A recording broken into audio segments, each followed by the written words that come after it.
Конкурс посвящен литературно-художественному журналу «Войвод Коджев», который издается в Сыктывкаре с 1926 года. Несмотря на долгую историю журнала, конкурс читателей проходит впервые. Издание играет большую роль в литературной жизни республики. И вот уже более 90 лет является площадкой как для выдающихся мастеров слова, так и для начинающих писателей. Кроме нашей республики, коми-язык, он ведь не востребован нигде. Поэтому если мы здесь его не будем развивать, не будем сохранять, то, в принципе, мы никому и не нужны, на самом деле, будем.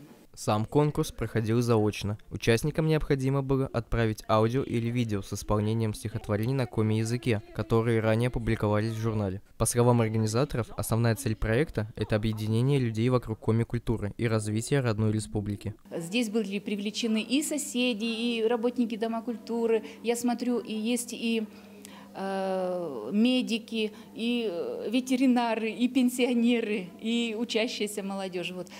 Цель была объединить вот всех нас. Вот мы часто говорим, вот молодежь сейчас не читает, да дети мало читают.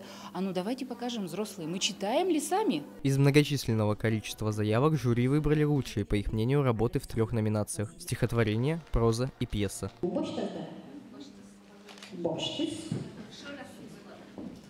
Так как мы живем в республике Коми, коми-язык наш как государственный язык, мы должны его изучать, тем более если мы знаем этот язык, мы должны разговаривать на этом языке, а не забывать его. Павел Россел, Мария Торопова. Учебное телевидение СГУ.